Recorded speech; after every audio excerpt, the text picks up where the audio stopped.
Hi, hello, good afternoon. This is Venugopal.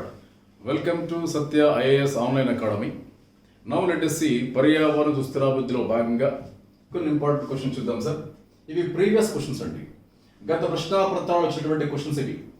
ఆవరణ శాస్త్ర క్రియాత్మక ప్రమాణం ఏంటి? What is the functional unit of ecology అడిగాడు సార్.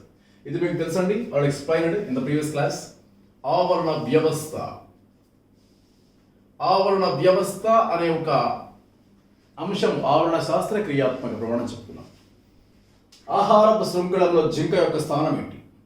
మీకు చెప్పాం, ఆహారపు గొలుసుల శృంఖలం అంటాం దీన్ని. ఆహారపు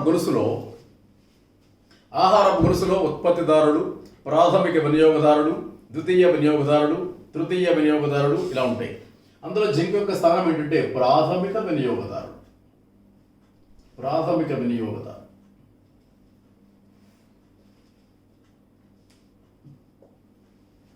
బయో మ్యాగ్నిఫికేషన్, బయో అక్యుములేషన్ అనగా ఏమి?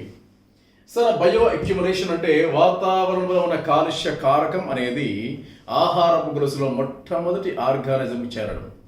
Clear sir? బయో అక్యుములేషన్ అంటే చేరడం లేదా సంచరించడం లేదా ఒక దగ్గర పోగుపడడం. ఒక దగ్గర పోగుపడడం అంటే వాతావరణంలో కాలుష్య కారకం ఆహారపు గొలుసులో మొదటి జీవిలోకి ప్రవేశించడం. వాతావరణంలో సింపుల్ సార్, వాతావరణంలో కాలుష్య కారకం అంటే పొల్యూటెంట్. వాతావరణంలో కాలుష్య కారకం ఆహారపు గొలుసులో మొదటి స్థానంలో ఉన్న జీవికి చేరడం.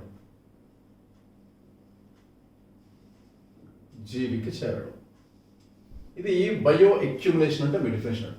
మరి వాట్ ఈజ్ బయో మ్యాగ్నిఫికేషన్? సరే, బయో మ్యాగ్నిఫికేషన్ అంటే ఆహార గొలుసులో చేరిన తర్వాత ఒక పోషక స్థాయి నుంచి ఇంకొక పోషక స్థాయికి కాలుష్య కారకం రవాణా చెందడం.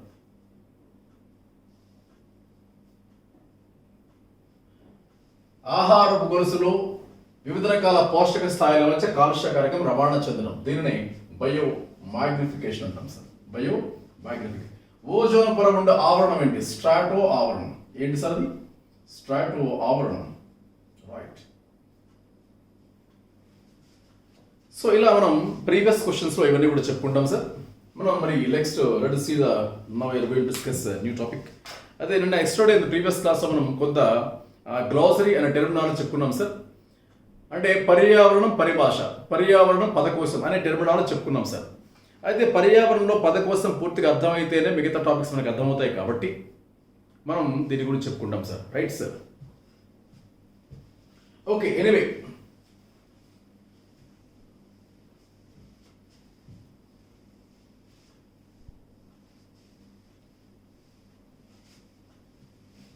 Right sir. సార్, మరి నేను చెప్పుకున్నాం సార్ నిన్న పరిభాష పదజాలంలో మొదటిది ఏంటంటే ఇక్కడ చెప్పుకున్నాం bio accumulation sir. Bio accumulation. రెండోది bio magnification.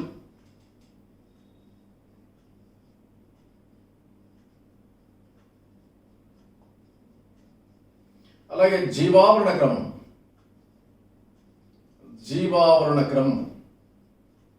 Biological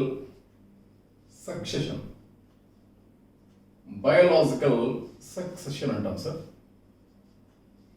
so bio accumulation, bio magnification ఇవన్నీ కూడా దీనికి సంబంధించిన సార్.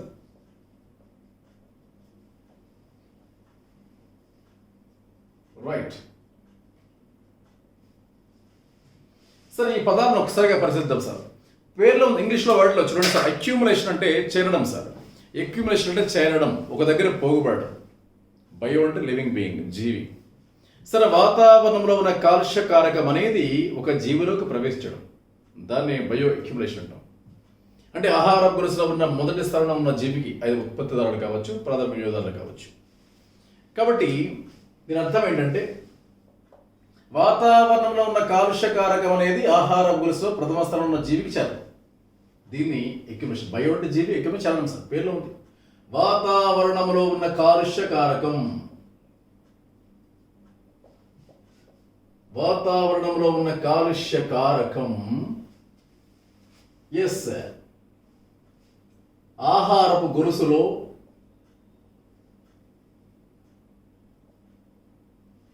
ఒక పోషక స్థాయిలోకి చేరడం,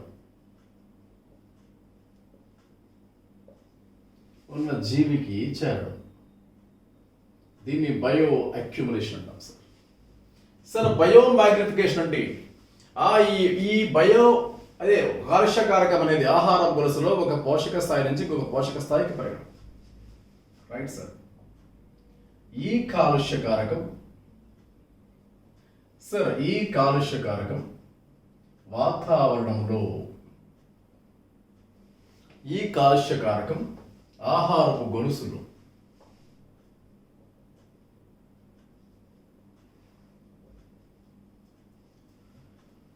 సరే ఈ కాలుష్యకారకం ఆహారపు గొలుసులో పోషక స్థాయిల మధ్య రవాణా జరగడం, అంటే ఒక పోషక స్థాయి నుంచి ఇంకొక పోషక స్థాయికి మధ్య రవాణా జరగడం. సరే బయో మ్యాగ్నిఫికేషన్ నష్టం ఏంటంటే ఒక స్థాయిలో 1% ఉంటే, సపోజ్ చూడండి సరిగ్గా ఇది 1% ఉంటే దీని తర్వాత 1000% అవుతుంది, దీని తర్వాత 1,00,000% అవుతుంది. ఇలా అంటే తర్వాత ఇంకా పెరుగుతుంది సార్. ఇలా బయో మ్యాగ్నిఫికేషన్లో కాలుష్యకారకం అనేది ఒక స్థాయి నుంచి ఇంకొక స్థాయికి రవాణా చెందడం. అయితే కాలుష్యకారకం ఇవి లాంగ్ లివ్డ్ అండి, ఎక్కువ శాతం ఆహారం స్థాయిలకు గొలుసులో పోషక స్థాయిల మధ్య నిల్వ ఉండిపోతుంది. ఇది బయో మ్యాగ్నిఫికేషన్ ఏమంటాం సార్? Biomagnification. జీవావరణ క్రమం బయోలాజికల్ సక్సెషన్. సరే జీవావరణ క్రమం అంటే సాధారణంగా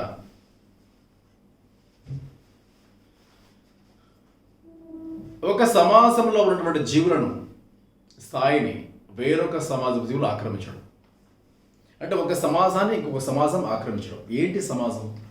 ఇందుకు చెప్పాం సార్, కమ్యూనిటీ సమాజం అనే పదం. సమాజం అంటే వివిధ రకాల జాతుల జీవుల సముదాయం, వివిధ రకాల జాతుల జీవుల సముదాయమే సమాజం ఉన్నాం. అంటే ఏం లేదు సార్, ఈ మీకు అర్థం కావాలంటే ఒక లైవ్ ఎగ్జాంపుల్ చూస్తే చూడండి, ఒక సిటీ, ఎంత పెద్ద సిటీలో ఊరి చివర డంప్ యార్డ్ ఉంటుందండి. ఆ డంప్ యార్డ్ అనేది వ్యర్థంగా పడిన ప్రాంతం, మనకి అవసరం లేని ప్రాంతం. అలాంటి వ్యర్థ పదార్థాలు ఉన్న ప్రాంతాన్ని ఏం చేస్తారంటే సిటీ విస్తరణ, ప్రజల అవసరాలు, పౌర అవసరాలు, పేదవాడికి ఇల్లు కావాలి, లేకపోతే ఆక్యుపై చేస్తారు, కొంతమంది రేకు షెడ్లు వేస్తూ ఉంటారు. అంటే ఏమో ఒక ప్రాంతంలో వ్యర్థ పదార్థాలు పడి ఉన్న చోటున ఫస్ట్ రేకు షెడ్లు వేస్తారు. ఆ రేకుల షెడ్లు వేసిన ప్రాంతంలో కొన్ని సంవత్సరాల తర్వాత కాలనీలు తయారవుతాయి. ఆ కాలనీ తయారైన ప్రదేశంలో కొన్ని సంవత్సరాల తర్వాత కొన్ని అపార్ట్మెంట్ తయారవుతాయి. అపార్ట్మెంట్ ఉన్న తర్వాత అపార్ట్మెంట్ ఉన్న చోట షాపింగ్ మాల్స్ అని పెద్ద పెద్ద కాంప్లెక్స్ ఏర్పడుతుంటాయి. అంటే ఒకప్పుడు ఆ ప్రదేశంలో ఏమీ లేని ఒక డంప్ యార్డ్ ఉన్న ప్రదేశంలో కొన్ని 10,000 సంవత్సరాల తర్వాత అపార్ట్మెంట్లు, షాపింగ్ కాంప్లెక్స్ ఉన్నాయి. అలా అంటే సిటీ విస్తరణ జరుగుతుంది. అంటే మొదటి స్థానంలో ఏముంది? స్టార్టింగ్లో ఏమీ లేకుండా వ్యర్థ పదార్థాలు ఉన్న చోటది, అనవసరం చోటు, పనికి మన చోటది. అలాంటి ప్రదేశాన్ని ఈరోజు అంటే ఇన్ని సంవత్సరాల తర్వాత అపార్ట్మెంట్లు, షాపింగ్ కాంప్లెక్స్, బిల్డింగ్ కాంప్లెక్స్లు అంటే ఆక్యుపై చేసాయి. అంటే ఆ సమాజాన్ని ఈ సమాజం ఆక్రమించింది. అంటే నా ఉద్దేశం ఏంటంటే ఇక్కడ ఎన్విరాన్మెంట్లో కూడా ఏమీ లేదు, గుట్టలు, రాళ్ళు ఉన్న ప్రాంతాన్ని కొన్ని 100 సంవత్సరాల తర్వాత అడవులు ఆక్రమించవచ్చు. అంటే క్రమేణా వాటి మార్పు చోటు చేసుకుంటూ ఉంటాయి. భౌతిక చర్యల వలన, వాతావరణ చర్యల వలన ఆ ప్రాంతంలో మార్పులు చోటు చేసుకుంటే చివరికి అడవులు ఏర్పడుతూ ఉంటాయి.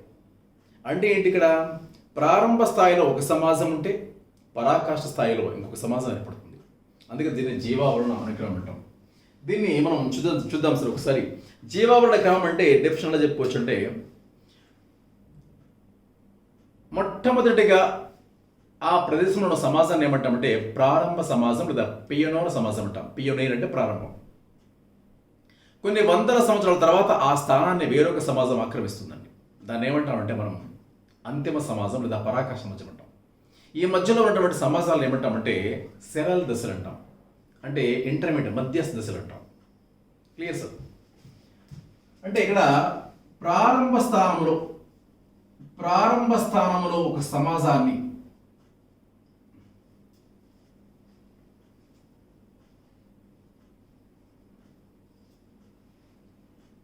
కొన్ని సంవత్సరాల తర్వాత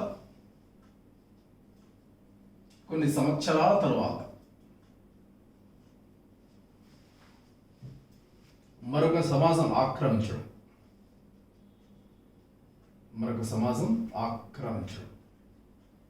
దీనినే జీవావరణ క్రమం అంటాం సార్. జీవావరణ క్రమం సార్. ప్రారంభ స్థానంలో అంటే ప్రారంభ సమయంలో ఏర్పడే సమాజాన్ని ఏమంటామంట చూడండి సార్. ప్రారంభ సమయంలో ఏర్పడే సమాజాన్ని పయోనీర్ సమాజం, పయోనీర్ లేదా పియోనీర్ అంటాం సార్. ఇంగ్లీష్ వర్డ్ మీనింగ్లో ఉందండి. పియోనీర్ అంటే ప్రారంభం, ఇంగ్లీష్ వర్డ్ అది యాక్చువల్లీ. పయోనీర్ సమాజం అంటాం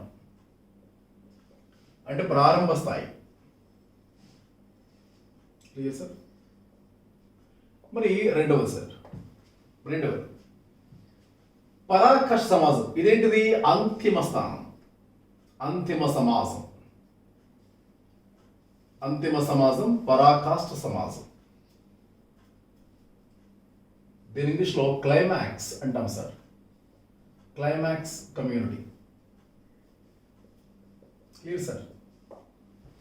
సో ప్రారంభ సమాజం, అంతిమ సమాజం, మధ్యస్థ దశలు ఉంటాయి సార్. ఆ మధ్యస్థ దశలను ఏమంటారంటే సెరల్ దశలు అంటాం సార్. సెరల్ దశలు. సీరియల్ సార్, సీరియల్ కానీ SERAL సెరల్ అంటాం. వాడు ఇంటర్మీడియట్ స్టేజ్ ఉంటుంది, మధ్యస్థ దశలు అంటాం దాన్ని. సరే సార్. మరి అయితే ఇక్కడ ఈ జీవావరణ క్రమం రెండు రకాలుగా ఉంటుంది సార్. జీవావరణ క్రమం రెండు రకాలుగా ఉంటుందండి. మొదటిది జీవావరణ క్రమం మొదటిది ఏంటంటే హైడ్రార్క్ అంటాం. రెండవది జెరార్క్. హైడ్రార్క్ అంటే జీవావరణ క్రమం రెండు రకాలు. ఒకటి హైడ్రార్క్, రెండు జెరార్క్. పేర్లో ఉంది సార్. హైడ్రో అంటే వాటర్, జెరో అంటే డ్రై, ఎండిపోయిన. ఒకసారి ఇంగ్లీష్ పదాలు గుర్తుపెట్టుకుంటే మనకు గుర్తుండే సార్, లాజిక్ అది. సార్ హైడ్రా అంటే నీరు sir, water. Study of water ఏమంటే హైడ్రాలజీ. హైడ్రోజన్, జన్ అంటే పుట్టుక, హైడ్రో అంటే వాటర్, వాటర్ పుట్టుక. జరా అంటే ఎండిపోయిన, జెరాఫ్థాల్మియా, జెరోఫైట్స్, జెరో అంటే ఎండిపోయిన. చూద్దాం సార్. మరి హైడ్రార్క్ అంటే దీన్ని ఎలా చెప్పొచ్చు అంటే సరస్సులలో, కుంటలలో, బురదలలో ప్రారంభమయ్యే సమాజాన్ని ఏమంటామంటే హైడ్రార్క్ అంటాం. అంటే నీటికి సంబంధం ఉన్నటువంటి సరస్సు, బురద లేదా కుంటలతో ప్రారంభమయ్యే సమాజాన్ని ఏమంటాం హైడ్రార్క్ అంటాం. ఇందులో మన రెండు రకాలు ఉంటాయి సార్. అందులో వాళ్ళే ఉప్పు నీటిది, మంచినీటిది. అంటే మంచినీటిది ఏమంటాం, దాన్ని ఏమంటారంటే హైడ్రార్క్. దీనికి పూర్తి పేరు చెప్పాలంటే హైడ్రోసేన్, జెరోసేన్. సారీ సార్ సరిపోయింది. హైడ్రార్క్లో రెండు ఉంటాయి. ఏంటది? హైడ్రోసేన్ అలాగే హాలోసేన్. సార్ ఇంగ్లీష్లో హాలో అంటే ఉప్పు నీరండి. హాలో అంటే ఉప్పు నీటిలో పెరిగే మొక్కలను ఏమంటాం? హాలోఫైట్స్ కదా, సలినిటీ, అందుకే హాలో అంటాం. వెరీ ఇంట్రెస్టింగ్ అండి. సరే చూద్దాం సార్. మరి హైడ్రార్క్స్ ఏంటి చూడండి సార్. ఇక్కడ మంచినీటిలో పెరిగేటువంటి సమాజం సార్. ఇది ఉప్పు నీటితో ప్రారంభమయ్యే సమాజం. అంటే సముద్రాలు సార్, సముద్రాలు, మహాసముద్రాలు. సింపుల్ లాజిక్ పేర్లో సార్.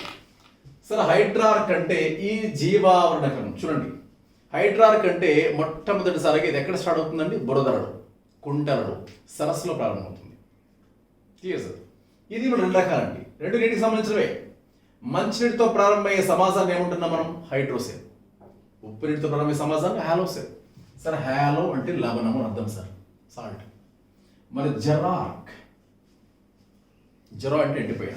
ఇంగ్లీష్లో చూడండి సార్, ఇది వర్డ్ జెరార్క్. ఇది హైడ్రార్క్.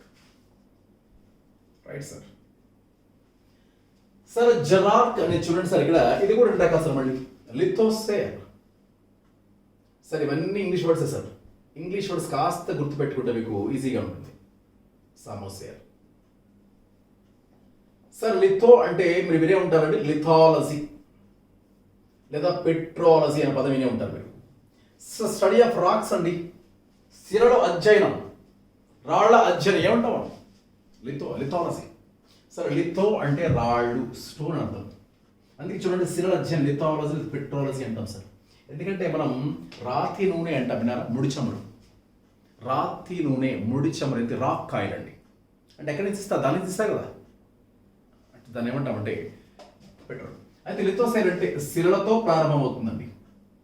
శిలలతో ప్రారంభమయ్యేటువంటి ఒక సమాజం.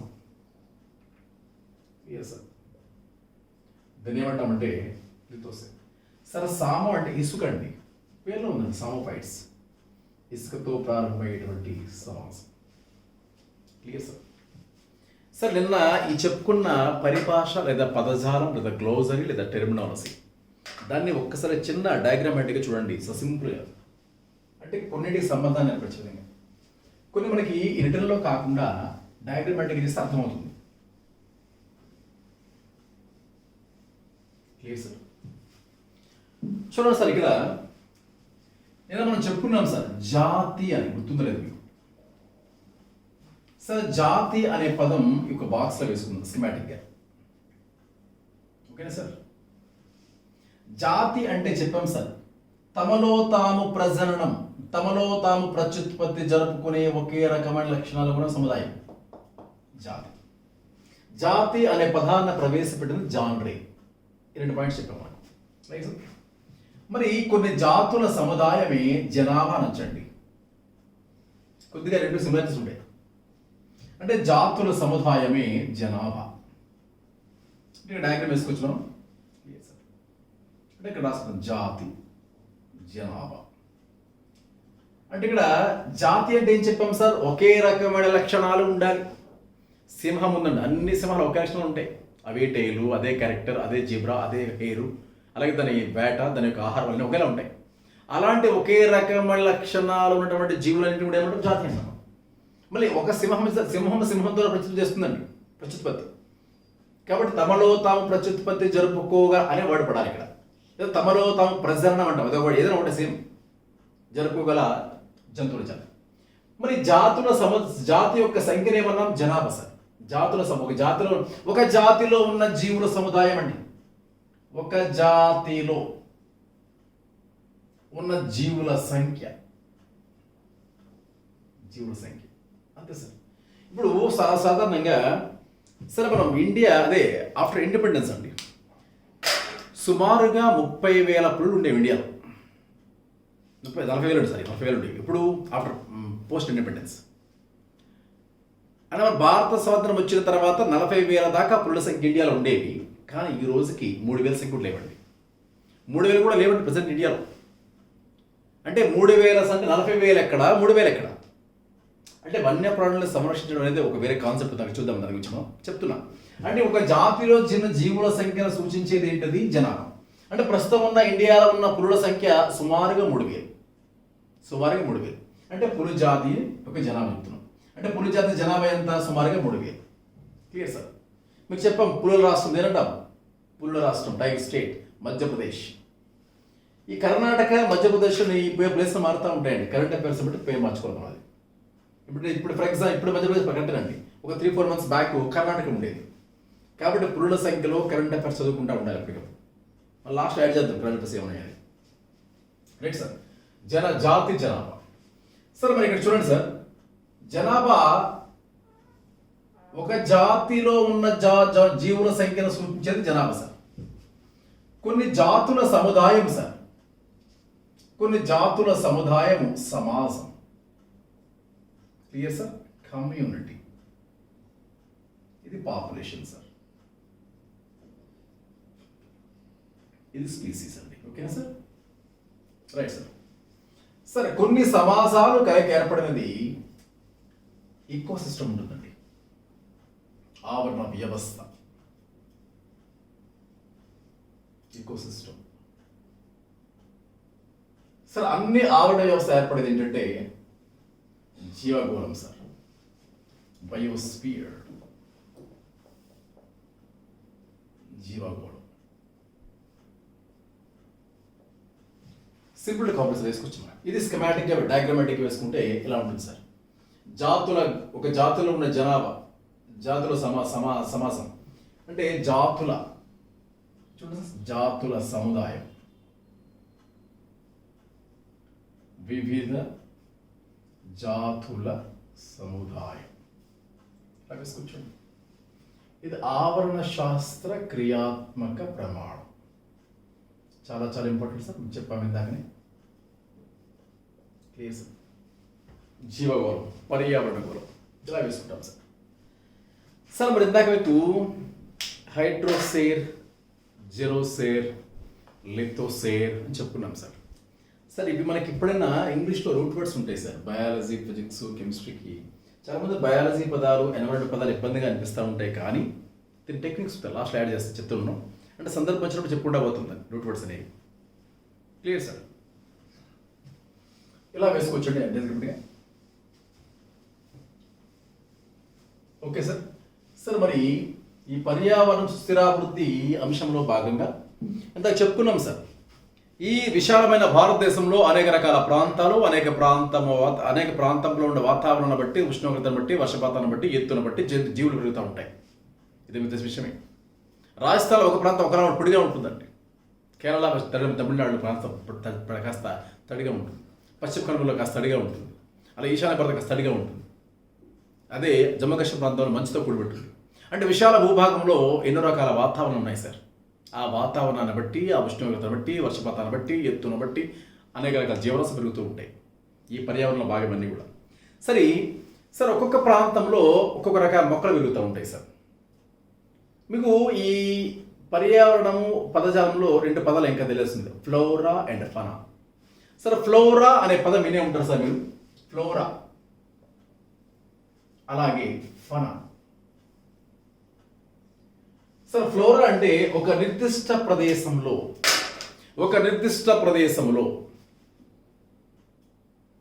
వృక్షజాతి మొత్తాన్ని ఏమంటామంటే ఫ్లోరా అంటాం. అంటే పర్టికులర్ ప్లేస్ అండి, a group of plants in a particular place. ఒక నిర్దిష్ట ప్రదేశంలో వృక్షజాతి సముదాయాన్ని ఏమంటాం ఫ్లోరా అంటాం. ఒక నిర్దిష్ట ప్రదేశంలో జంతుజాలం యొక్క మొత్తం సముదాయాన్ని ఏమంటాం ఫనా అంటాం. చాలా చాలా ఇంపార్టెంట్ సార్ అది.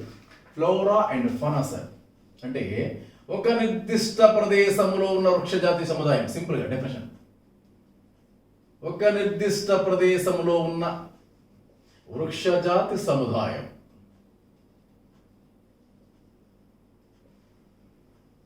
Clear sir. సేమ్ సార్ మళ్ళీ ఒక నిర్దిష్ట ప్రదేశంలో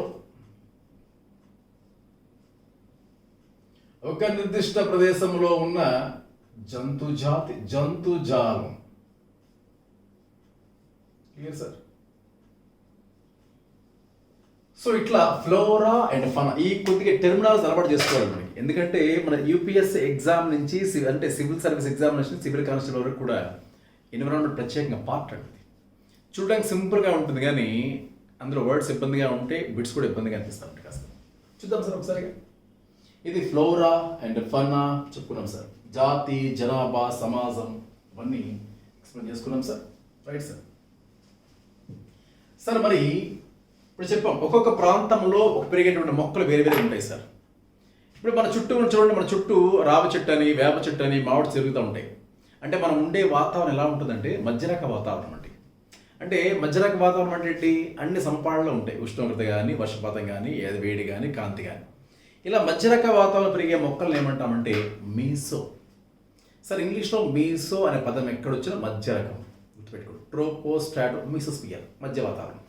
ఇక్కడ మీసోఫైట్స్ మధ్యరక మొక్కలు. ఈ సాధారణ అంటే మధ్యరక వాతావరణం పెరిగే మొక్కలను ఏమంటామంటే మీసోఫైట్స్. కొన్ని హైడ్రిల్లా, వాలిస్నేరియా అనే మొక్క ఎక్కడ పెరుగుతాయి సార్? అవి నీటిలో. అలాంటి పెరిగే మొక్కల్ని ఇందాక చెప్పుకున్నాం, స్టడీ ఆఫ్ వాటర్ ఏమన్నాం, హైడ్రాలజీ. కాబట్టి అందులో పెరిగే మొక్కల్ని హైడ్రోఫైట్స్. ఫైటా అంటే మొక్క సార్ గుర్తుపెట్టుకోండి. ఫైటా, తాలోఫైటా, బ్రయోఫైటా, ట్రిడోఫైటా, స్ప్రోటోఫైటా, ట్రకియోఫైటా, ఎంబ్రియోఫైటా. అందుకే స్టడీ ఆఫ్ ప్లాంట్స్ మొక్కల అధ్యయనం ఏమంటాం మనం? ఫైటాలజీ. దాన్నే మనం బాటనీ అంటాం. అంటే బాటనీకే మరొక పేరేంటి, అది ఫైటాలజీ. అందుకే ఏమంటున్నాం మనం, అది పెరిగే ప్రాంతాన్ని ముందు పేరు పెట్టి చివరి మొక్కని ఫైటా యాడ్ చేస్తుంటాం. అంటే ఇప్పుడు మధ్యరక వాత పెరిగే మొక్కలు ఏమన్నా మీసోఫైట్స్. Clear sir. నీటిలో పెరిగితే వాటర్లో హైడ్రోఫైట్స్. ఎడారి సార్, తారడారి, రాజస్థాన్ అంటే ఎడారిలో పెరిగే మొక్కలు ఏమంటామంటే జెరోఫైట్స్. ఇప్పుడే చెప్పాయి, జెరో అంటే ఎండిపోయిన డ్రై, ఎక్సియల్, జెరోఫైట్స్. కొన్ని కేవలం ఇసుకలో పెరుగుతూ ఉంటాయి. ఇసుకలో శాండ్లో సామోఫైట్స్. సామో మరి కొన్ని ఎండలో మాత్రమే పెరుగుతాయి, కొన్ని నీళ్ళలో మాత్రం పెరుగుతాయి. ఎండలు అంటే సన్లైట్, సూర్యకాంత ప్రియ మొక్కలు ఏమంటాం. ఇది ఎలా గుర్తుపెట్టుకోవచ్చు అంటే మనకి సూర్య కేంద్రక సిద్ధాంతం వినే ఉంటారు మీరు. సూర్య కేంద్రక సిద్ధాంతం ఎవరు ప్రవేశపెట్టారండి? కోపర్నికస్. సూర్యులో ఉన్న మూలకాలు ఏముంటాయి? ఎలిమెంట్స్ ఏముంటాయి? హీలియం. అందుకే సూర్య కేంద్రక సిద్ధాంతాన్ని ఇంగ్లీష్లో ఏమంటామండి? హీలియోసెంట్రిక్ థియరీ అంట. విన్నారా? హీలియోసెంట్రిక్ థియరీ అంటే హీలియం అనే గ్యాస్ ఉంటుంది కదా, అందులో ఉంటుందా? ఉంటుంది సార్. హీలియం అనేది నోబుల్ గ్యాస్ అండి. అందుకే దాన్ని చూసారా, సూర్య కేంద్రక సిద్ధాంతాన్ని ఇంగ్లీష్లో ఏమంటాం మనం? హీలియోసెంట్రిక్ థియరీ అంటాం సార్. అయితే ఆ మొక్కల్ని ఏమంటారంటే అందుకే హీలియోఫైట్స్ అంటాం. సరే, మనము గుర్తు పెట్టుకోవడానికి ఏదో ఒక లాజిక్ ఉండాలండి. అందుకే హీలియోఫైట్స్ అంటాం. ఇది బై హార్ట్ చేస్తే చాలా హార్డ్ అవుతుంది, ఎందుకంటే సిలబస్ వ్యాస్ట్ అండి. సిలబస్ పోర్షన్ ఎక్కువగా ఉంటుంది, అన్ని బై హార్ట్ చేయలేము మనం. సూర్యకాంతి ఏమన్నాం? సూర్యకాంతి సిద్ధాంతం హీలోఫైట్స్, కాబట్టి హీలోఫైట్స్ అంటాం. అలాగే నీడలో పెరిగే మొక్కలు ఏమంటాం సార్? నీడలో పెరిగే మొక్కలు సియోఫైట్స్. సియోఫైట్స్ మీకు చెప్పాను, ఫైటా అంటే మొక్క.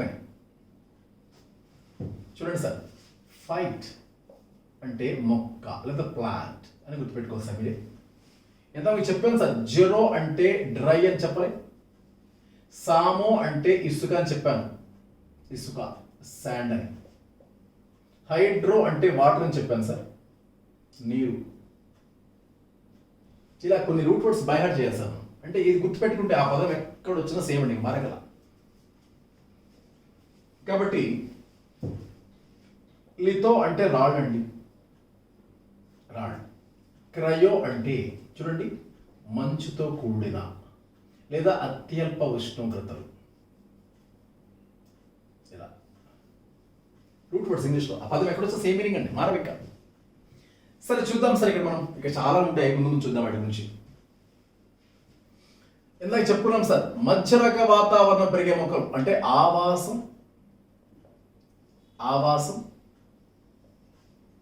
మొక్కల రకం, మొక్కల పేరు. మధ్యరక వాతావరణం. సార్, మధ్యరక వాతావరణం పెరిగే మొక్కలు ఏమంటాం సార్ మనం? ఇందాక చెప్పాం సార్, మీసో ఫైట్స్. సార్, మీసో అంటే మీకు ముందే చెప్పాం సార్, మధ్య రకం, మధ్యస్థం అని అర్థం మీసో అంటే. ఓకేనా సార్? మధ్యరక వాతావరణం పెరిగే మొక్కలు ఏమంటామంటే మీసో ఫైట్స్ అంటాం సార్. Okay sir. అలాగే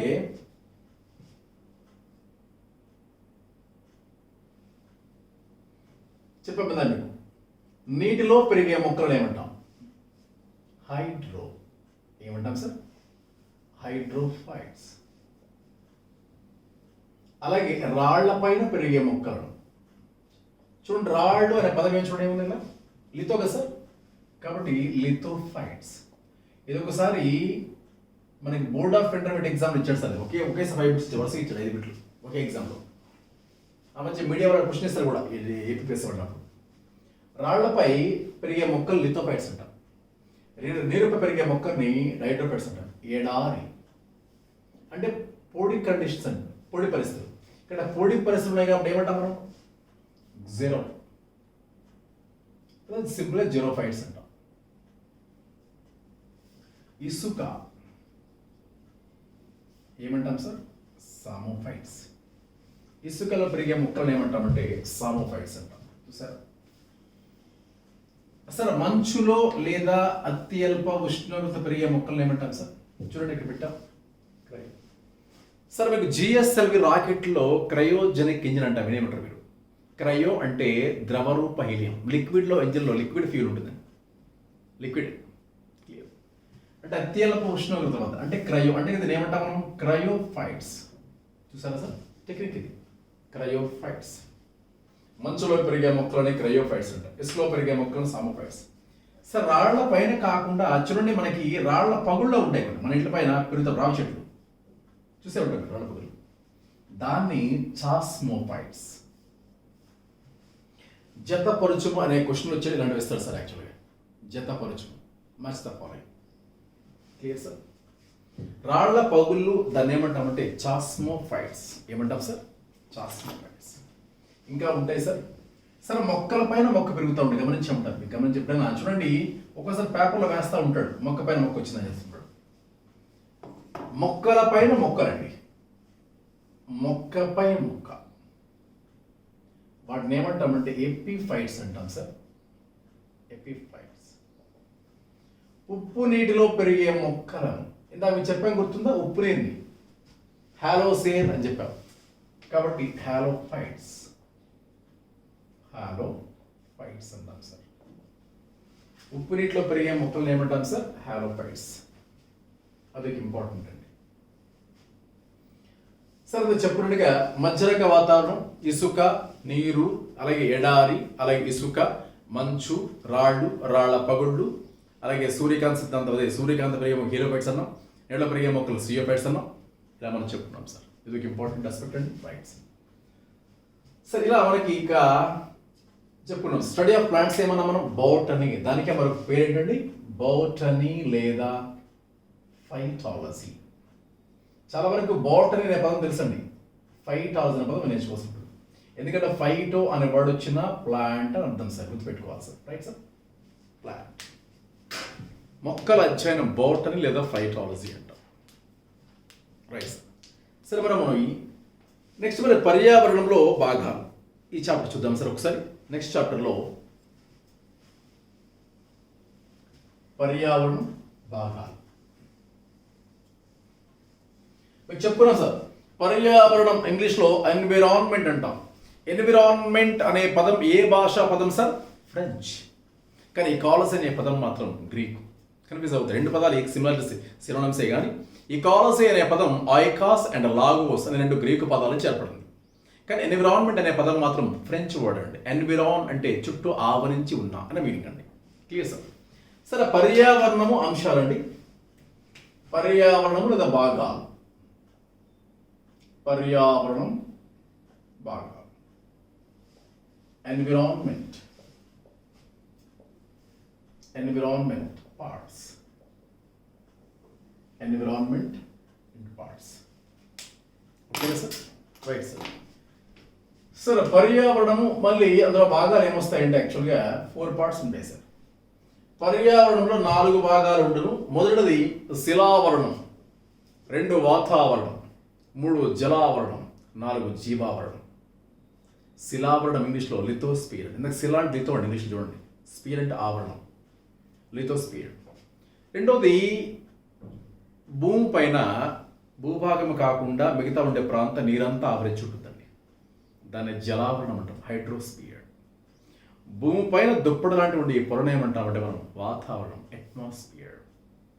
భూభాగం పైన 7 నుంచి 8 కిలోమీటర్ వరకు ఉన్నటువంటి ఈ ప్రాంతాన్ని ఏమంటామంటే జీవావరణం అంటాం. అంటే ఈ 4 భాగాలు కూడా పర్యావరణంలో ఒక 4 భాగాలు ఉంటాయి సార్. Clear sir? అంటే పర్యావరణంలో గల భాగాలు ఏంటి సార్? 4 భాగాలు ఉంటాయి. మొదటిది ఏంటంటే శిలావరణం. శిలావరణం. రెండవది జలావరణం.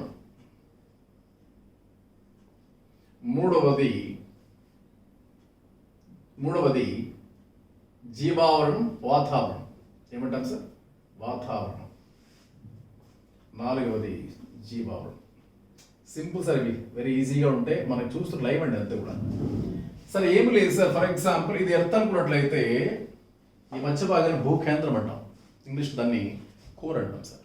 భూకేంద్రం సుమారుగా 6000 కిలోమీటర్ల దాకా కింద ఉంటుందండి. 6377 కిలోమీటర్ల దాకా ఉంటుంది. సార్, ఇందులో క్రస్ట్, మ్యాంటిల్, కోర్ అని 3 ప్రాంతాలు ఉంటాయండి. తెలుగులో భూపటలం, భూప్రావారం, భూకేంద్రం. అంటే భూమిని పైనుంచి కింద కోసుకుంటూ వెళితే 3 భాగాలు కనిపిస్తాయి మనకి.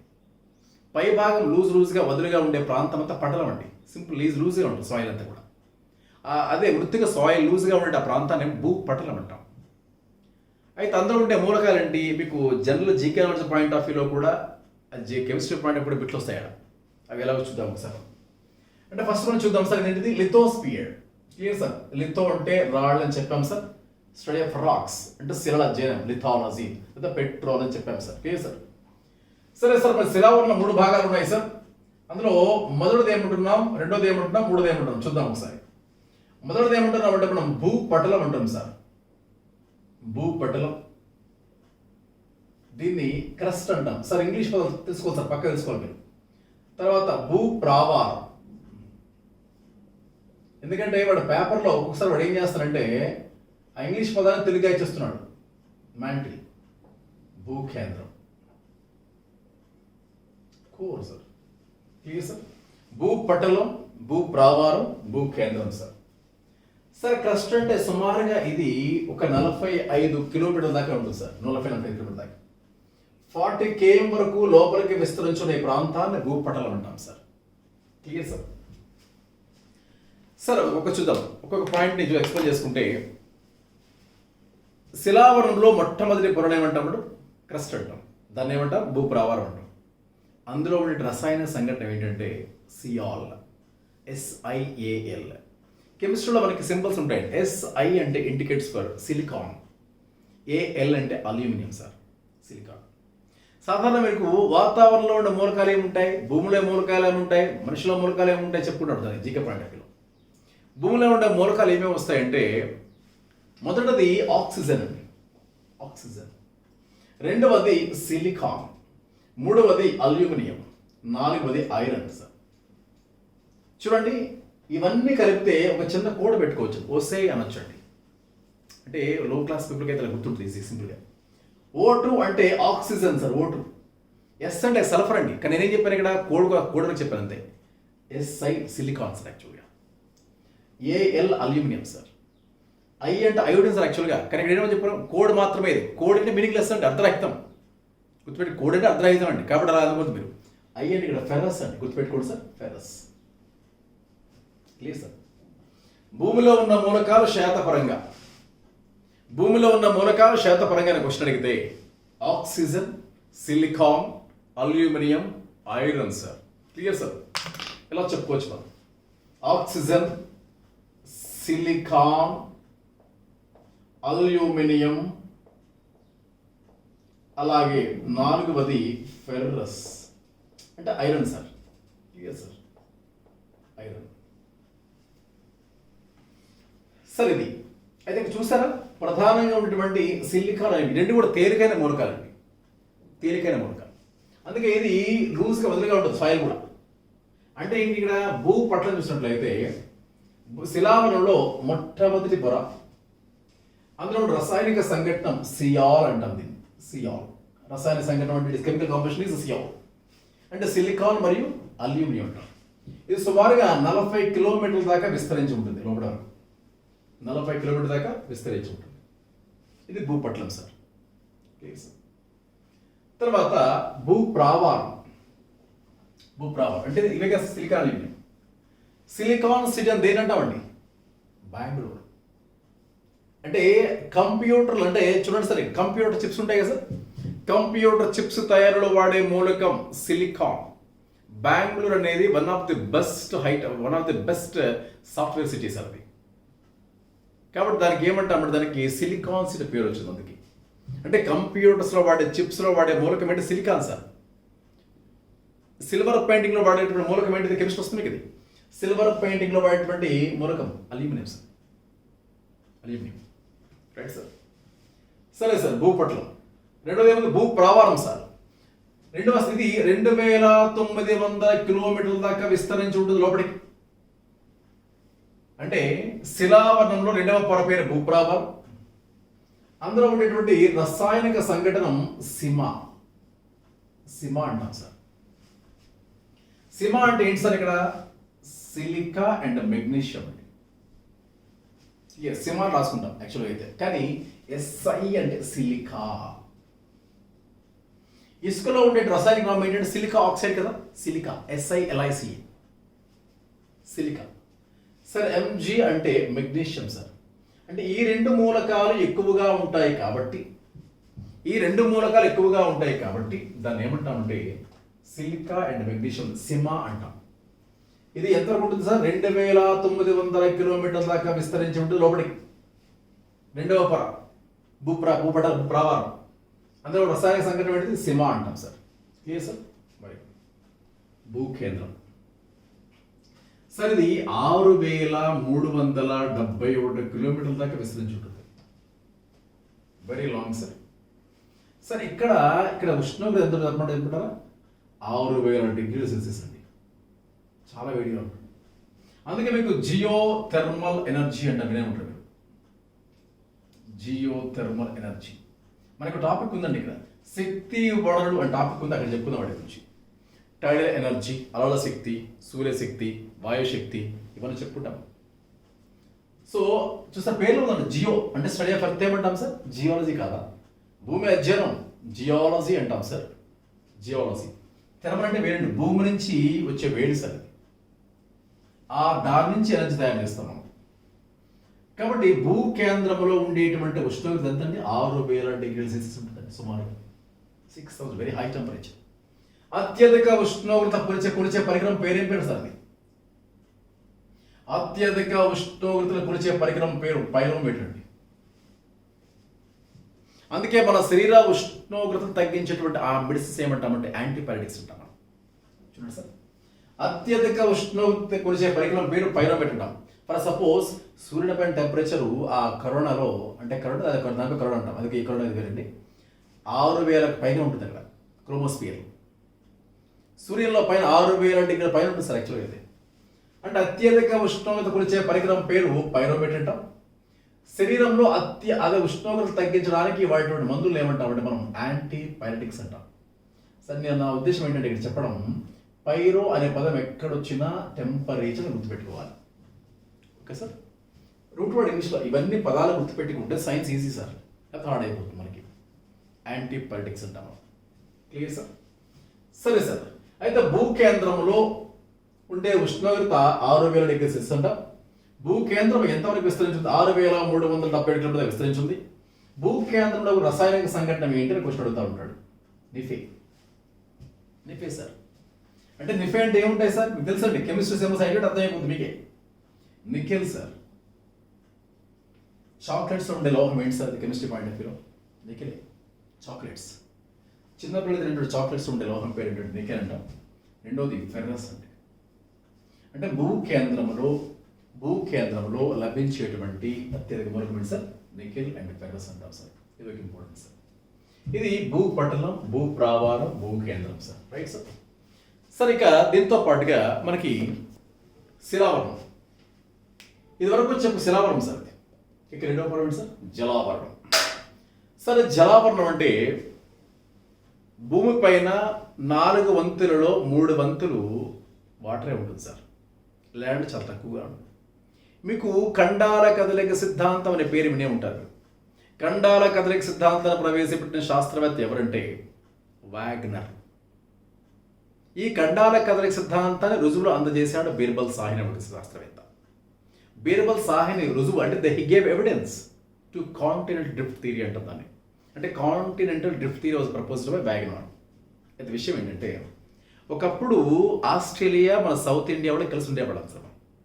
మీకు అట్లా చూసేటప్పుడు ఫస్ట్ పేజ్లో వన్స్ అపాన్ ఎ టైం అంటే కొన్ని 1000 years ago, 1000 సంవత్సరాల క్రితం భూమి ఎలా ఉండేదో ఫస్ట్ పేజెస్ 8 పేజెస్ ఉంటాయి. 8 పిక్స్ ఉంటాయి. మొదటి పిక్లో భూమి ఎలా ఉండేదో మొత్తం చూపిస్తూ ఉంటాడు. ఒకప్పుడు మనము ఇక్కడ అంటే భూమధ్య రేఖ కింద ఉండేవాళ్ళం. కింద ఉండి ఆస్ట్రేలియాతో కలిసే ఉండేవాళ్ళం. తర్వాత ఏమైందంటే ఆ 2 భాగాలు వెళ్ళిపోయి మన భాగం పైకి వచ్చింది, ఆస్ట్రేలియా కిందకి వెళ్ళింది. ఇదే మేజర్ రీజన్ అండి. ఎలా వచ్చింది సార్? అది మధ్యలోకి వాటర్ చొచ్చుకొచ్చింది. అంటే వాటర్ అనేది ఈ భూభాగాల మధ్యలోకి వస్తూ ఉంటే ఏమవుతుందంటే ఈ ఖండాలు దూరం అవుతూ ఉన్నాయి సార్. ఒకప్పుడు నార్త్ అమెరికా, సౌత్ అమెరికా కలిసి ఉండేవాళ్ళండి. ఇప్పుడు ఏమైనా దూరం అవుతూ ఉన్నారు వాళ్ళు. ఇలా ప్రస్తుత రోజు ఈ రోజుకి 7 కాంటినెంట్స్ ఏర్పడ్డాయి.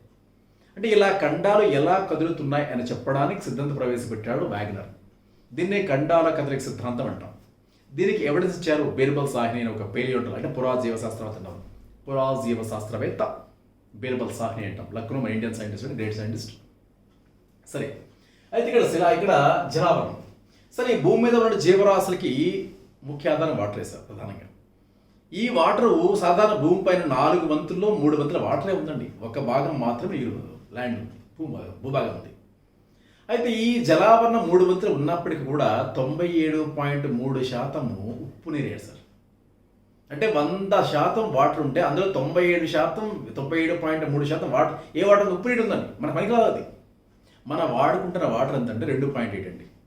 2.7 వాటర్ ఈ నదుల రూపంలోనూ సరస్సుల రూపంలోనూ మంచి పడుతుంది అవి ట్యాంక్స్ అనేవి సార్. అంటే భూభాగం పైన కేవలం భూభాగం అనేది 1 వంతు అయితే మిగతా 3 వంతులు వాటరే ఉంది, నీరే ఉంది. ఈ నీరుతో కూడిన ఈ ప్రపంచాన్ని ఏమంటున్నామంటే జలావరణం అంటున్నాం మనం, హైడ్రోస్ఫియర్. ఈ జలావరణంలో 97.3% ఏముంది sir? Waste water. Waste water అంటే సాల్ట్ వాటర్. ఈ సముద్రపు నీరుని మంచినీటిగా మార్చే ప్రక్రియ పేరు రివర్స్ ఆస్మాసిస్. చాలా చాలా important sir. Number of times it was given previous examination. Look at this.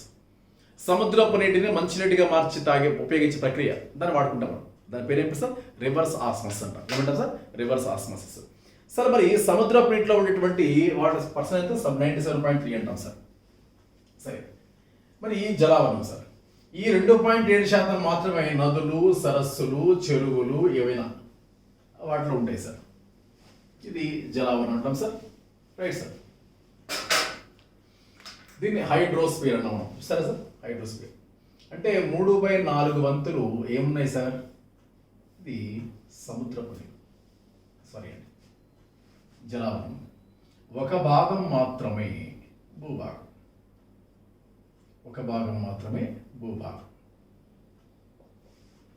సరే సార్, మరి 1 భాగం మాత్రం భూభాగం ఉంది.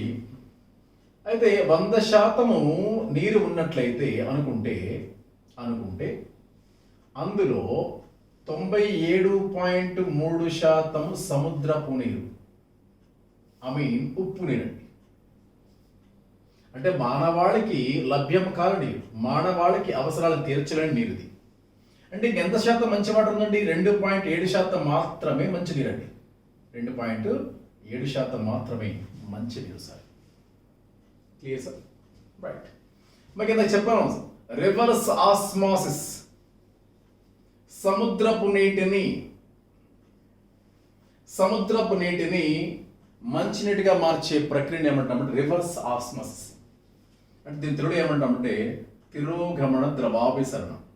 తెలుగు మీడియం వాడు అయినా సరే ఈ పదం ఎక్కువ వాడుతుంటారు, reverse osmosis. Actual English word sir అది, కానీ అచ్చ తెలుగు చెప్పాలంటే తిరోగమన ద్రవాభిసరణం అంటాం సార్. అలాగే మోహో లేదా మొహరోబిసిస్ పదం చెప్పడం మంచిది ఇందాక సార్. మొహో మరియు మొహరోబిసిస్ వర్డ్ ఎగ్జాంపుల్ సార్ ఇది. ఇందాక భూ ప్రావారము, భూపటలం చెప్పుకుంటుందా? అంటే శిలావరంలో 3 భాగాలు చెప్పుకున్నాం సార్. భూ ప్రావారము, భూపటలము, భూకేంద్రం అలా చెప్పుకున్నాం సార్. అయితే ఇక్కడ భూపటలం అంటే క్రస్ట్ అండ్ మ్యాంటిల్ సార్. అంటే ఏంటి సార్?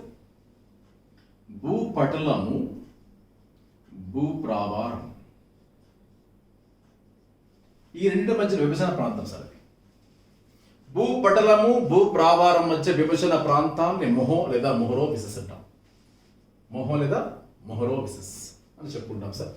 Right sir. ఇది ఒకటి ఎగ్జాంపుల్ సార్. మొహో లేదా మొహరోబిసిస్ అంటాం. సరే సార్. సార్ దీంతో పాటుగా 3వది ఏంటంటే వాతావరణం సార్. మీకు చెప్పుకున్నాం సార్, స్టడీ ఆఫ్ అట్మాస్ఫియర్ ఏమంటాం సార్? ఇందాక చిన్న చెప్పుకున్నాం మీ క్లాస్లో. దాన్ని క్లైమేటాలజీ అంటాం సార్. దాన్ని వాతావరణాన్ని నేను చెప్పుకున్నాం. ఏమని చెప్పుకున్నాం సార్? మనం మెటీరియాలజీ చెప్పుకున్నాం సార్. సార్ నిన్న వరల్డ్ మెటీరియాలజికల్ డే చెప్పాం, గుర్తుందా sir? March 23 sir. March 23 world meteorological day. దాని తెలుగులో ప్రపంచ వాతావరణ దినోత్సవం అంటాం. అంటే వాతావరణాన్ని ఏమంటున్నాం ఇంగ్లీష్లో? స్టడీ ఆఫ్ అట్మాస్ఫియర్ ఏమంటున్నాం మనం? మెటీరియాలజీ అంటాం. దీన్ని క్లైమేటాలజీ అనొచ్చండి. కొన్నిసార్లు 2 పదాలు ఉంటాయి సార్. స్టడీ ఆఫ్ మొక్కలు ఏమంటాం? బోటనీ లేదా ఫైటాలజీ అంటాం. శిలల అధ్యయనం లిథాలజీ, పెట్రాలజీ అంటాం. లిథాలజీ లేదా పెట్రాలజీ శిలల అధ్యయనం. మొక్కలు బోటనీ లేదా ఫైటాలజీ అంటాం. వాతావరణం మెట్రాలజీ లేదా క్లైమేటాలజీ. క్లైమేట్ శీతోష్ణ స్థితి అంటాం కదా సార్. శీతలము, ఉష్ణము, స్థితి అట్లా చెప్పొచ్చండి. సరే, మరి ఈ విషయానికి వద్దాం సార్. మనం విషయానికి వస్తే వాతావరణం సార్. సార్ వాతావరణము అంటే ఏం లేదు సార్, భూమిని ఆవరించేటప్పుడు ఒక దుప్పటి లాంటి పొర సార్. సింపుల్. ఈ వాతావరణంలో ఏముంటాయి సార్? మరి ఎన్నో రకాల వాయువులు, ఎన్నో రకాల మూలకాలు ఉంటాయి. ఉష్ణోగ్రత, తేమ, శీతలం ఇవన్నీ ఉంటాయి. సరే సార్, మరి వాతావరణంలో దీనిలో కూడా భాగాలు ఉంటాయి సార్. చెప్పాం సార్ ఇందాక నేను వాతావరణం అధ్యయనం మెటీరియాలజీ లేదా క్లైమటాలజీ అన్నాం. ప్రపంచ వాతావరణ దినోత్సవం మార్చి 23 అని చెప్పుకున్నాం సార్. మరి వాతావరణంలో 5 పొరలు ఉంటాయి సార్. 5 పొరలు ఉంటాయి. ఏంటి 5 పొరలు చెప్పుకుంటే ట్రోపో ఆవరణం, తెలుగు వర్షన్లో ట్రోపో ఆవరణం, స్ట్రాటో ఆవరణం, మీసో మధ్యస్థ చెప్పలే మీకు. ట్రోపో ఆవరణం, స్ట్రాటో ఆవరణం, మీసో ఆవరణం, అలాగే ఐనో ఆవరణం, ఎగ్జిట్ అవుట్ సైడ్ ఎగ్జో ఆవరణం. ఈ 5 రకాల ఆవరణాలు ఉంటాయి సార్. సార్ మొదటిది troposphere, stratosphere, mesosphere, ionosphere, exosphere. Troposphere అంటే భూకేంద్రం నుంచి సుమారుగా 11 కిలోమీటర్ దాకా ఉంటుందండి. అంటే ఇప్పుడు పుస్తకాలు 11 ఇస్తాడు, 12 ఇస్తాడు, 10.5 ఇస్తుంటాడు, యావరేజ్ సింపుల్. అంటే ఇది భూగోళం అనుకున్నట్లయితే సపోజ్ సార్ ఈ భూ కేంద్రం నుంచి ధ్రువ ప్రాంతాలు నుంచి ఏమి చెప్తుంటారు, ధ్రువ ప్రాంతం నుంచి ఒక హైట్ ఉంటుంది, కేంద్రం ఒక హైట్ ఉంటుంది యావరేజ్గా. అంటే మనం యావరేజ్ ఏం చెప్తామంటే యావరేజ్గా ఒక 11 కిలోమీటర్ల దాకా ఉండేటువంటి ప్రాంతాన్ని ఏమంటామంటే ట్రోపో ఆవరణము అంటాం సార్. ఏమంటాం సార్? ట్రోపో ఆవరణం, ట్రోపోవరణం లేదా ట్రోపో ఆవరణం, troposphere. Clear sir? Troposphere, troposphere sir. Sir ట్రోపో ఆవరణంలో సమస్త జీవరాశులు ఉండేటువంటి ప్రాంతం ఇదే సార్. ట్రోపో ఆవరణమే 11 కిలోమీటర్ల దాకా ఉంటుంది. ఇందులో ఉష్ణోగ్రత, తేమ లేకపోతే ఆర్ద్రత అనే సంపాదనలో ఉంటాయి సార్. మనం ఉంటున్న ప్రాంతం ఇదే సార్ ట్రోపో ఆవరణం. ట్రోపో ఆవరణ తర్వాత 11 నుంచి 50 లేదా 55 కిలోమీటర్ల దాకా ఉంటుందండి. ఈ ఉండే ప్రాంతం పేరు స్ట్రాటో ఆవరణం. ఏమంటాం సార్? స్ట్రాటో ఆవరణం, స్ట్రాటో ఆవరణం. సార్ ఓల్డ్ ఎగ్జాంపుల్ చూడండి, విమానాలు వెళ్ళే పొర అంటాడు సార్. విమానాలు వెళ్ళే పొర అన్న, జెట్ విమానాలు వెళ్ళే పొర అన్న, ఎయిర్ క్రాఫ్ట్ వెళ్ళే పొర అన్న, ఓజోన్ పొర ఉండే పొర అన్న, అన్నిటికీ ఆన్సర్ అదే సార్. గుర్తుపెట్టుకోండి. అంటే స్ట్రాటో ఆవరణంలో ఓజోన్ పొర ఉండు ప్రాంతం సార్. ఏంటది? ట్రోపో ఆవరణం. ఒకవేళ మనకి వరల్డ్ ఎగ్జాంపుల్స్ కూడా 2 వరల్డ్ ఎగ్జాంపుల్సే సార్. ఇది ప్రీవియస్ ఎగ్జాంపుల్ ఉంటే, ఇది ప్రీవియస్ ఉంటే. విమానాలు వెళ్ళే పొర అని అన్నా సరే, జెట్ విమానాలు వెళ్ళే పొర అన్నా సరే, ఎయిర్ క్రాఫ్ట్స్ అన్నా సరే, సరే ఇవన్నీ కూడా ఏదైనా సరే ఆన్సర్ ఏంటి సార్? ఇది స్ట్రాటో ఆవరణం. Clear sir? స్ట్రాటో ఆవరణ ఉండే పొరలు ఏంటవి వెళ్తున్నాయి? ఓజో ఆవరణం. అంటే ఓజోన్ పొర ఉండే ఆవరణం ఏంటి? స్ట్రాటో ఆవరణం. విమానాలు వెళ్ళే పొర స్ట్రాటో ఆవరణం, జెట్ విమానాలు స్ట్రాటో ఆవరణం. ఇలా సార్ మీరు గమనించారు, జెట్ విమానాలు విడిచిపెట్టేటువంటి ఎయిరోసాల్స్ వల్లే ఇది నష్టపోతుంది. మనకి ఫస్ట్ గుర్తొచ్చి ఫ్రిడ్జ్ అండి, కావనండి. అంటే ఓజోన్ పొర విచ్ఛిన్నం చెందడానికి కారణమైన వాయువులు ఏంటి అనే క్వశ్చన్ అడిగితే సిఎఫ్సి అంటాం మనం, పక్క డౌట్ లేకుండా, అన్డౌటెడ్లీ. అంటే సిఎఫ్సి అంటాం సార్. గుర్తుందా సార్ మీకు? సిఎఫ్సి అంటే క్లోరో ఫ్లోరో కార్బన్స్ కదా. అయితే క్లోరో ఫ్లోరో కార్బన్స్ దేని నుంచి రిలీజ్ చేయబడతాయి? ఫ్రిడ్జ్ కానీ, ఏసీ కానీ, లేకపోతే ఇవి జెట్ విమానాలు సార్. ఈ జెట్ విమానాలు వెళ్ళే పరకుడు ఇదే, ఓజోన్ పొర ఉండే ప్రాంతం కూడా ఇదే. కాబట్టి జెట్ విమానాల నుంచి ఏరోసాల్స్ వస్తాయి సార్. ఏరోసాల్స్ అంటారు, ఏరోసాల్స్ ప్రభావం చేస్తాయి. అంటే జెట్ విమానాల నుంచి విడిచిపెట్టేటువంటి ఏరోసాల్స్ అనేవి దేని ప్రభావం చేస్తాయి సార్? ఓజోన్ పొర సార్. కాబట్టి ఓజోన్ పొర విచ్ఛిన్నం చెందడానికి ప్రధాన కారణం సిఎఫ్సి, క్లోరో ఫ్లోరో కార్బన్స్. చాలా చాలా ఇంపార్టెంట్ సార్. దీని గురించి ప్రత్యేకంగా మనకి పర్యావరణ ఇష్యూస్ అనే క్వశ్చన్ వస్తుంది మనకి. ఓజోన్ డిప్లీషన్ అంటే ఇంగ్లీష్లో దాన్ని చూద్దాం సార్. దీని తర్వాత మళ్ళీ ఒక మధ్యరక వాతావరణం 80 దాకా ఉంటుంది సార్. దీన్ని మీసో ఆవరణం అంటాం సార్. దీనిలో కాస్త ఉష్ణోగ్రత తక్కువగా ఉంటాయి. ఇది పెద్దగా చెప్పుకునే పడే కాదు సార్. సార్ దీని తర్వాత 600 దాకా ఉంటుంది సార్ సుధారణమైతే. దీన్ని ఐనో ఆవరణము అంటాం సార్. రేడియో తరంగాలు ప్రవేశించేటువంటి పొర సార్ ఇది. సార్ ఇది ఓల్డ్ ఎగ్జాంపుల్ సార్, మనకి వస్తుంది ఓల్డ్ ఎగ్జాంపుల్ ఇది. రేడియో వేవ్స్, రేడియో తరంగాలు ప్రయాణించు పొర. ఏంటి సార్ అది? ఐనో ఆవరణం. ఐనో ఇది సార్ అయిన ఇక్కడ ఉష్ణోగ్రత సుమారుగా 2000 డిగ్రీల సెల్సియస్ ఉంటుంది సార్. ఇక్కడ చాలా ఎక్కువ తెలుగు సార్. మీసో ఆవరణం తర్వాత ఐనో ఆవరణం ఉంటుంది, 600 కిలోమీటర్ దాకా ఉంటుంది సార్. అది కంప్లీట్. దీని తర్వాత 30,000 కిలోమీటర్ దాకా ఉంటుంది సార్. ఇది ఎగ్జో ఆవరణం. ఎంత సార్? ఏ సార్? ఇది ఎగ్జో. మరి సార్ మీకు డౌట్ రావచ్చు, 30,000 కిలోమీటర్ దాకా ఏముంటుంది సార్ బయట? అక్కడ ఏముంటుంది సార్ అది అని మీకు డౌట్ వస్తుంది సార్. సరే 30,000 కిలోమీటర్ దాటిన తర్వాత ఆ ప్రాంతాన్ని అంతరిక్షం అంటాం, స్పేస్. చూసారా రాకెట్లు ఎక్కడ ప్రవేశపెడతాం? 39,000 కిలోమీటర్కి. జియో సింక్రోనస్ విన్నారా మీరు? జియో సింక్రోనస్ ఆర్బిట్స్ అంటాం సార్, కక్షలు అంటాం, భూకక్షలు. జియో సింక్రోనస్ అంటే భూ స్థిర కక్ష. అంటే 39,000 కిలోమీటర్ ఎత్తులో ప్రవేశపెడతారు. ఇక్కడి నుంచి భూ కేంద్రం నుంచి 39,000 కిలోమీటర్ ఎత్తులో ప్రవేశపెడతారు. ఏమంటాం? జియో సింక్రోనస్ అంటాం. కక్షలు, భూకక్ష ఇలా తిరుగుతుంటాయి, భూమిషి తిరుగుతూ ఉంటాయి. స్పేస్ టెక్లో మీకు చెప్తారు ఆ విషయం పక్కన పెట్టండి. కానీ ఇక్కడ ఈ అంతలోకి వచ్చి చెప్తున్నాయి పాయింట్ వరకు. అంటే ఇక్కడ నుంచి 11 కిలోమీటర్లు అయితే ట్రోపో ఆవరణం, 50 అయితే స్టార్టో ఆవరణం, ఆ తర్వాత 80 అయితే మీసో, 600 దాకా ఉంటే అయినో, అదా 2,000 పైన ఉంటుందంటే ఎగ్జాంపుల్ 30,000 దాకా. సరే జియో సింక్రోనస్ ఆర్బిట్ అంటాం, భూ స్థిర కక్ష. రాకెట్లు 39,000 కిలోమీటర్ ఎత్తులో ప్రవేశపెడితే దాన్ని భూస్థిర కక్ష అంటాం సార్, జియో సింక్రోనస్ అంటుందండి. అందుకే 30,000 కిలోమీటర్ దాటిన తర్వాత ఆ ప్రాంతం అంతా కూడా స్పేస్ అంటాం, అంతరిక్షం. స్టడీ ఆఫ్ స్పేస్ ఏమంటాం? ఆస్ట్రానమీ. ఆస్ట్రాలజీ వేరు, ఆస్ట్రానమీ వేరు, కన్ఫ్యూజ్ అవ్వద్దు. ఆస్ట్రానమీ అంటే ఖగోళం, ఈ గ్రహాలు ఎలా ఉంటాయి ఇవన్నీ చెప్పడం. దాని ఆధారంగా భవిష్యత్తు చెప్పడాన్ని ఆస్ట్రాలజీ, జ్యోతిష్కం అంటే. ఆస్ట్రాలజీ అంటే జ్యోతిష్కం లేదా వాస్తు అధ్యయనం, పామిస్ట్రీ. కొంతమంది చదివి చెప్తుంటారు, పామిస్ట్రీ చెప్తా ఉంటారు జాతకంతా. అది పామిస్ట్రీ అంటే ఆస్ట్రాలజీ అంటాం సార్. కానీ ఖగోళ అధ్యయనం ఏమంటాం? ఆస్ట్రానమీ, అంతరిక్షం వాటి అధ్యయనం ఆస్ట్రానమీ అంటాం సార్. Clear sir? రైట్. మీకు ఇక్కడ ఎలియన్స్ మీ పేరు వినుంటారు, ఎలియన్స్ అంటాం, అంతరిక్షవాసులు. గ్రహాంతరవాస, అంతరిక్షవాస కాదండి. అంతరిక్షవాస అంటే one who goes to space from US. America నుంచి స్పేస్కి వెళ్ళే వాళ్ళని ఆస్ట్రోనాట్ అంటాం. రష్యా నుంచి వెళ్ళే వాళ్ళని కాస్మోనట్ అంటాం. చైనా నుంచి వెళ్ళే వాళ్ళని టైకోనట్ అంటాం. మన ఇండియా నుంచి వెళ్ళే వాళ్ళని వ్యోమగామి అంటాం. తెలుగులో వ్యోమగామి, భారత వ్యోమగామి, దాని ఇంగ్లీష్లో వ్యోమనాట్ అంటాం. అది వేరే విషయం. అంటే నేను చెప్పబోయేది ఏంటంటే ఎగ్జో ఆవరణ తర్వాత స్పేస్ అంటాం. అంటే ఈ పదాలని మీకు అక్కడ వస్తాయి సార్, అంతరిక్షం చెప్పేవాడు చెప్తాం మీకు అవన్నీ అనవసరం. సరే సార్, మరి ఇలా ట్రోపో ఆవరణము, స్ట్రాటో ఆవరణము, మీసో ఆవరణము, ఐనో ఆవరణం, ఎగ్జో ఆవరణం, ఇవి వాతావరణ పొరలండి. Clear sir? Right sir. ఇది దీనికి సంబంధించిన ఇంపార్టెంట్ పాయింట్స్ అండి. దీని తర్వాత చివరిగా ఉన్నటువంటిది జీవావరణం, బయోస్పియర్. సార్ ఇందులో ట్రోపోస్పియర్ అంటే మనం చెప్పుకున్నాం సార్. ఏం చెప్పుకున్నామంటే 11 కిలోమీటర్ల దాకా విస్తరించి ఉన్న ఆ దుప్పట లాంటి ఆ పొరని ట్రోపో ఆవరణం అన్నాం. ఆ ట్రోపో ఆవరణంలోనే 7 నుంచి 8 కిలోమీటర్ల వరకు ఉండే ఆ ప్రాంతాన్ని మనం జీవావరణం అంటాం.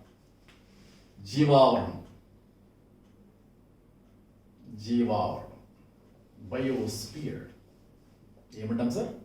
బయోస్పియర్. Clear sir? సార్ జీవావరణము, బయోస్పియర్ అనే ప్రాంతం చూసుకున్నట్లయితే ఇది జీవగోళం సార్. అంటే ఎర్త్ అండి, భూగోళం, సారీ ఎర్త్ అంటాం. ఇక్కడ 200 మీటర్ల దాకా కొన్ని సూక్ష్మజీవులు ఉంటాయి సార్ ఇక్కడ. ఇది కూడా ట్రోపోస్పియర్, సారీ బయోస్పియర్. ఎందుకంటే భూమిలో మనం ఇలా తవ్వుతున్నప్పుడు చిన్న చిన్న జీవులు బయట రావా, వస్తాయి సార్. అంటే ఇది కూడా జీవగోళంలో జీవన భాగమే సార్. ఇక్కడ నుంచి 7 నుంచి 8 కిలోమీటర్ల దాకా ఉండే ఈ ప్రాంతాన్ని ఏమంటామంటే మనం జీవావరణం అంటాం, బయోస్పియర్. ఏమంటాం? బయోస్పియర్ అంటాం. Clear sir? చాలా చాలా ఇంపార్టెంట్ సార్. అయితే జీవావరణంలో అంటే జీవావరణం చదువుకున్న శాస్త్రాన్ని మనం పర్యావరణ ఎన్విరాన్మెంట్ బయాలజీ అంటాం. Clear sir? ఈ సమస్త జీవరాశులు కూడా ఇక్కడే ఉంటాయి సార్. దీన్ని జీవావరణం అంటాం. Clear sir? దీంతో పాటుగా ఇట్లా మనం ఏం చెప్పుకున్నాం సార్? ఈ పర్యావరణం 4 భాగాలు ఉంటాయి. శిలావరణము, జలావరణము, వాతావరణము మరియు జీవావరణం. ఇలా 4 భాగాలు ఉంటాయి సార్. Clear sir?